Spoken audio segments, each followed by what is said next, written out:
Allez, encore une fois de plus, une réunion de la Fed qui était attendue et scrutée par les marchés. Et aujourd'hui, alors c'était le rouge qui dominait, on est quasiment à l'équilibre en direct au moment où on se parle, à la mi-journée. Bonjour Laurent. Bonjour David. Laurent Grassin, directeur de la rédaction de Boursorama. Alors ce qui est marrant, c'est, pardon, on revient un petit peu, après on va aller dans le fond du sujet, à savoir qu'est-ce qu'elle nous a dit, ce qu'elle a laissé entendre, mais c'est marrant parce qu'hier les marchés étaient hyper haussiers. Oui. Ça me pouvait sembler curieux d'ailleurs, autant d'attente et des marchés américains qui montaient autant. Oui, il y avait... Avant de se retourner d'ailleurs. Avant de se retourner, ouais. C'est pas non plus un retournement catastrophique. C'est vrai que on a terminé, pour mémoire, un Dow Jones 0,38, le Nasdaq était à l'équilibre, le CAC 40 avait commencé en baisse ce matin. Effectivement, hier, on était à plus de 2,11%. On avait l'impression que finalement... Aux États-Unis. En France, CAC 40, plus de 2,11%, c'est très belle séance de rebond, et avec ce sentiment que finalement, on s'attendait plutôt à ce que la Fed allait nous annoncer, et puis qu'il y avait une espèce de climat d'optimisme qui était revenu sur les marchés. Vous l'avez dit. Aujourd'hui à Paris, on a commencé dans le rouge, on est à moins 0,2% au moment où on se parle. C'est pas non plus, encore une fois, la débandade. Bon, dans les faits, personne n'attendait évidemment de hausse de taux.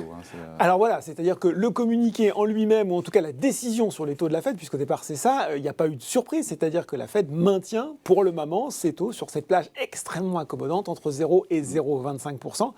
Et il y a eu ce communiqué qui tombe à 14h, et il est important de le lire parce que tout est dedans, malgré son côté sibyllin, avec une inflation bien supérieure à 2% et un marché du travail vigoureux. Le comité de politique monétaire de la Fed s'attend à ce qu'il soit, c'est toujours très intéressant à lire, bientôt approprié de relever le taux des fonds fédéraux. Voilà. Et donc le bientôt, on se dit que le bientôt, c'est pour bientôt. Il y a le communiqué, évidemment, et puis après il y a le discours. Et il y a le discours de Powell. Il y a ce qu'on appelle la conférence de presse. Et là, pour le coup, il a plutôt enfoncé les clous avec un discours plus rigoriste. Oui, et c'est peut-être ça qui a... Je ne vais pas dire qu'il a surpris, parce qu'il n'y a pas non plus, encore une fois, de choses complètement bouleversantes. Mais quand Powell parle, souvenez-vous, on était encore dans des scénarios, il n'y a pas si longtemps, on envisageait 3 hausses de taux en 2022. Avant, c'était même une ou deux. Hein. Voilà, on était monté à 3. En 2021, on était à une ou deux hausses de taux pour 2022. Exactement, On était monté à 3. Puis à 4. Powell parle et il commence à dire qu'effectivement, a priori, c'est une certitude. Powell, pardon, oui. La première hausse de taux intervient en mars.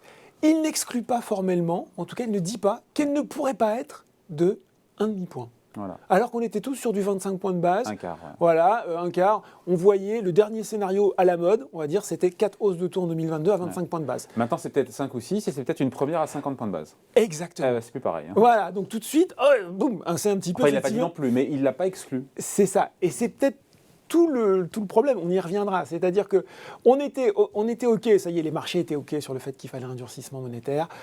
C'est un peu normal compte tenu des chiffres d'inflation. Tout le monde commençait à faire ces petits scénarios de hausse de taux. Voilà, 1, 2, 3, 4. Maintenant, on se dit c'est peut-être plus que 4. Certains évoquent 5, 6.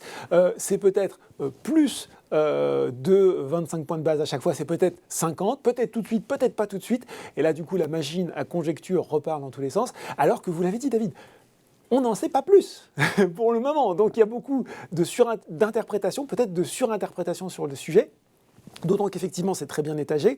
Il y a l'arrêt des achats d'actifs début mars, une première hausse des taux qui va arriver, allez, on va le dire début mars, en mars. Et le troisième étage de la fusée, c'est la réduction du bilan. Réduction du bilan, qu'est-ce qu'il a dit alors, a priori, pas tout de suite. Là aussi, on manque un petit peu de visibilité. Il se dit qu'il va falloir encore du temps pour en discuter après la hausse des taux.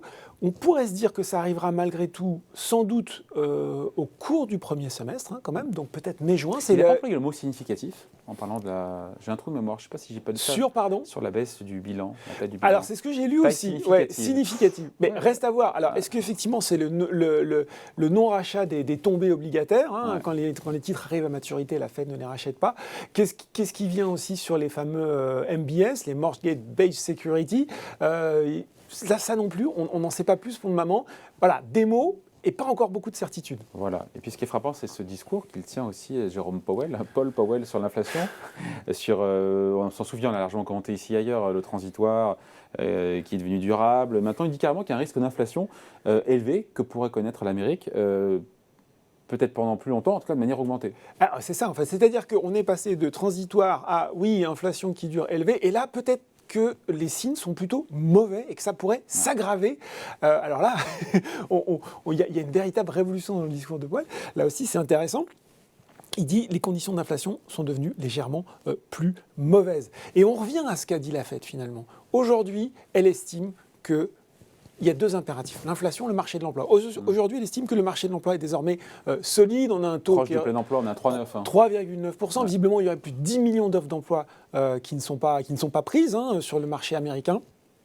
Et à côté de ça, on a une inflation qui reste élevée. On va avoir en fin de semaine l'indice Core PCE, qui est l'indice de référence de la Fed pour le mois de décembre, pour savoir on un n'est pas petit loin peu. de 5 quand même. Hein. On n'est pas loin de 5. 5%. On voit que le Core CPI, alors les indices Core, en fait, on enlève toutes les données qui sont censées être volatiles, l'alimentation.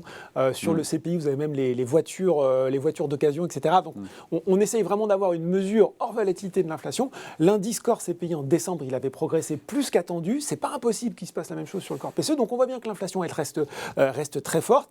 Et à côté de ça, Powell estime que le marché de l'emploi est suffisamment solide pour encaisser finalement une hausse des taux, alors qu'il faut maintenant désormais sauver le soldat, j'ai envie de dire l'homme de la rue américain, qui est en train de se prendre des hausses de prix absolument partout. Hein. Voilà, et donc tout ça mis bout à bout, l'équation pour la Fed, c'est largement, passablement compliqué.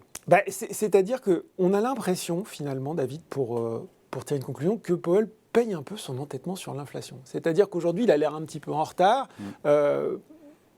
Et donc, il doit en faire trop. Il risque d'en faire trop. C'est peut-être le risque. Alors que l'économie américaine risque de ralentir en plus. C'est ça aussi. En 2022. Autre statistique qu'on attend, c'est l'estimation du Q4. La croissance qui sera bon, mais 5%. On a des prévisions de croissance qui ralentissent aux États-Unis. On a effectivement cette inflation qui reste forte. Il faut maintenant agir. Il aurait sans doute fallu agir un poil plus tôt. Le fait de s'entêter un petit peu sur l'inflation fait qu'aujourd'hui, la Fed est peut-être un petit peu plus contrainte qu'elle ne l'aurait souhaité. Encore une fois, ça ne présage pas de ce qui va se passer. C'est-à-dire que si, effectivement, on a des signaux de normalisation, de désinflation dans les mois qui viennent, la Fed pourra très bien se dire, bon, vous voyez, finalement, on peut... Elle a laissé la porte ouverte. Elle a laissé la porte ouverte. C'est pour ça aussi que les marchés jouent un peu à se faire peur un peu rapidement. On voit d'ailleurs que, finalement, ça a corrigé assez vite. Enfin, je veux dire, ça s'est revenu à la normale assez vite. Mais... voilà, maintenant, elle va rester... Il faut que maintenant l'inflation retombe pour qu'elle retrouve un petit peu de marge de manœuvre, en tout cas. Si l'inflation reste élevée, il va falloir effectivement la juguler sans aller taper dans le potentiel de croissance de l'économie américaine, et sans trop taper sur le marché de l'emploi. Un signal quand même qui peut soutenir les marchés, parce que là on se dit, oh là là, finalement plein de nuages là. Les résultats qui sont tombés, même si on regarde un peu dans les rétroviseurs, qui commencent à tomber sur les entreprises américaines, sont bons. A priori, les capacités bénéficiaires des entreprises américaines restent au rendez-vous. Donc là aussi, ça sert de force de rappel. Ça sert de force de rappel, pas de panique. Voilà, il faut surveiller maintenant l'inflation dans les prochains mois, en espérant que ça se passe un peu comme Powell le souhaite, c'est que ça commence à se stabiliser, que les chaînes d'approvisionnement, il l'a dit, qu'on retrouve une certaine forme de normalité, que la demande finale aussi s'affaiblit un petit peu, et qu'on se retourne à la normale permet de revenir à un rythme d'inflation plus soutenable, et donc certes à une hausse des taux, plus en ligne avec les... et plus en ligne avec son objectif de 2%, on rappelle, 2% d'inflation, et que tout ça se passe en bon ordre pour qu'on puisse remonter les taux, ce qui n'est pas une mauvaise chose, soit dit en passant, qu'on puisse remonter les taux et que ça se passe bien. Voilà, on en reparlera, ça va nous animer encore pendant toute l'année cette histoire. Le feuilleton Fed. Merci Laurent. Merci David.